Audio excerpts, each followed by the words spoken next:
Mysterious here from the Mysterious Show.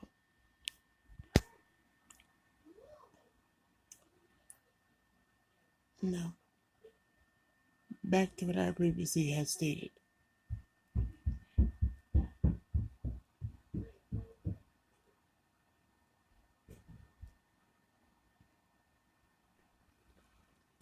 When you burn bridges in any entertainment field,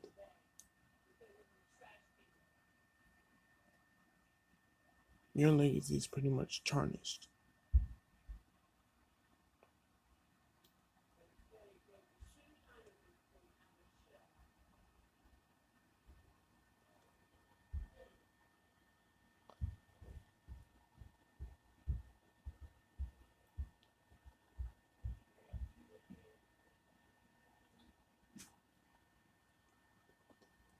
And when you burn bridges in any entertainment field, your legacy is pretty much over. Now, why you wait 10 years for something to come on? I don't know. I mean, there's always the argument he was scared. Talking about something like that is scary. But how you gonna go for praising him, defending him, talking on his trial, and then wasting it, and then lie on him because you allegedly had a breakdown? I'm not saying you weren't abused, but it wasn't by him. It might have been by somebody else in your family or somebody else that you knew. And you try to make a book about it. But it didn't work. He tried to get a lawsuit. 2 lawsuits got thrown out. He dated Michael's niece, Brandy Jackson, daughter of Jackie Jackson, but then he cheated on her with Britney Spears, broke Justin Timberlake up, got with many women, tried to break them up. His moves are dated. And then, on top of that, he wants to come out with this. And Dan Reed, he has a motive anyway. He really does. He really does. And he says he's incorporated with what happened with that trial in the documentary. It's not really there, and I watched that documentary countless times to see if I missed something. And I didn't miss anything. I still came at the same result every time. Now, as far as Oprah Winfrey is concerned, I already let her have it in my last video called Mysterious Attack Oprah, or My Disappointment in Oprah Winfrey. Now, I just think it's quite sad how it's another black man y'all want to take down and mute, but the people y'all need to be muting, y'all don't. Howard Weinstein, Bill Cosby, R. Kelly. R. Kelly still got people in his house that he kidnapped. But his music is still being played in certain places. I understand things are business and some things have to be canceled, but taking an episode off air of The Simpsons, a season premiere episode, off DVD and on-demand TV releases, that's taking it too far. You're taking it too soon.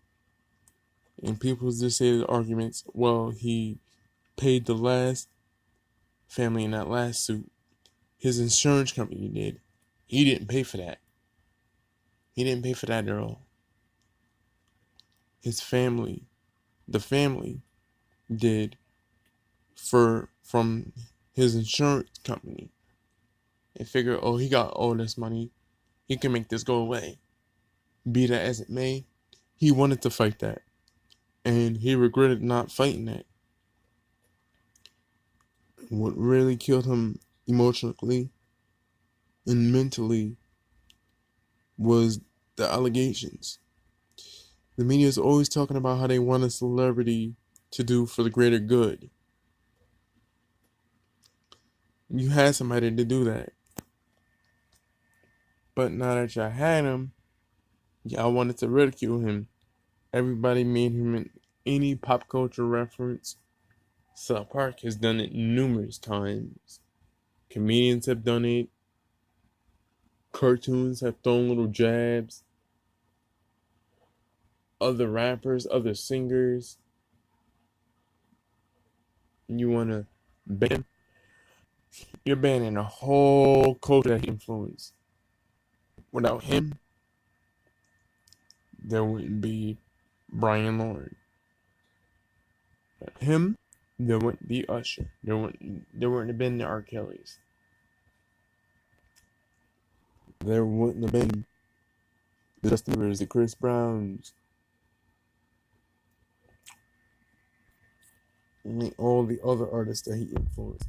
The Justin Timberlakes. The Justin Biebers. Neo. Like, y'all gotta think, y'all slandering a whole generation that he influenced, that his entire family has influenced. People ask me, am I gonna ban him or mute him?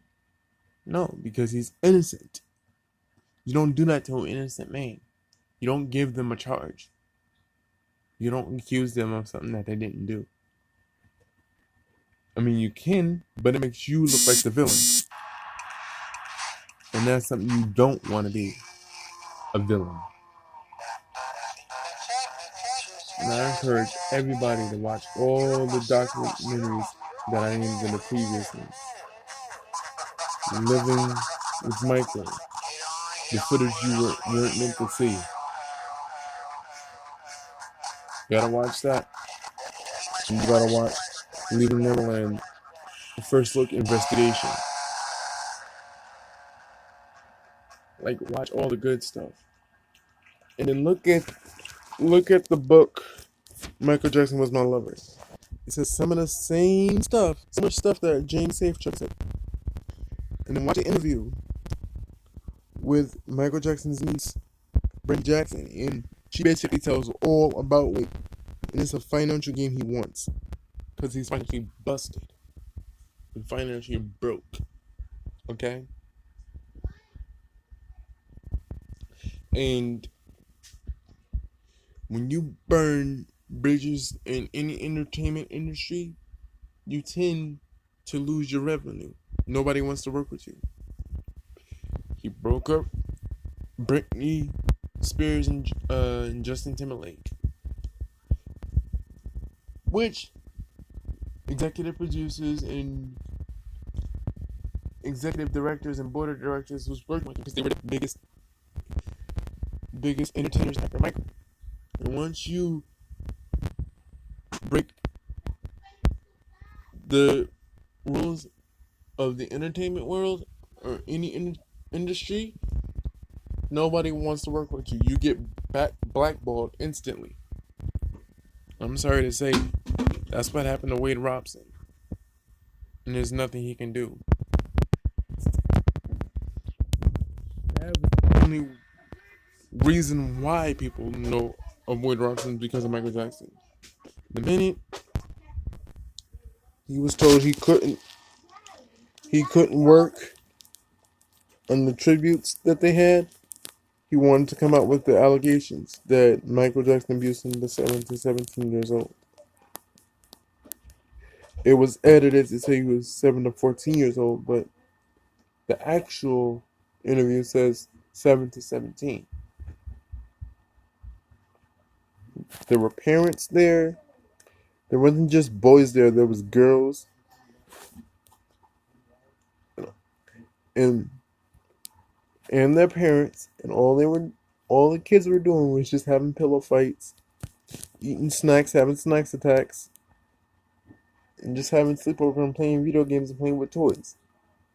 And Michael Jackson's bedroom was 2 stories. There's no way in hell Michael would have done that. That wasn't in his heart. And Wade Robson was asked in a court of law, did Mr. Jackson abuse you? He said no, that wasn't allowed. He wouldn't stand for it. And then he was then asked in a court of law, did Michael Jackson touch you sexually? No, that wasn't allowed. I wouldn't stand for it. That's what he said. And it was proven that he was not guilty and he was acquitted. And Michael won that case. And then when they didn't get a reaction out of him, they tried it again. The FBI went over to his house and found nothing. And then take a look at the allegations in 3. They tried it. They got money. Yeah, they got money, but it wasn't because of what Michael wanted to do. He wanted to fight that. His insurance company made him pay for that. There's a video where he explains why he did that. That wasn't on his accord. He wanted to fight that, and he regretted that up until he passed. And then when Mike died, Evan Chandler, the father of Jordan Chandler, he said he wished Mike was still alive because he needed his forgiveness. But since he couldn't get that, he took his own life. Jordan Chandler is so embarrassed by his father's actions, he moved to a different town, changed his whole look, and changed his name because he's so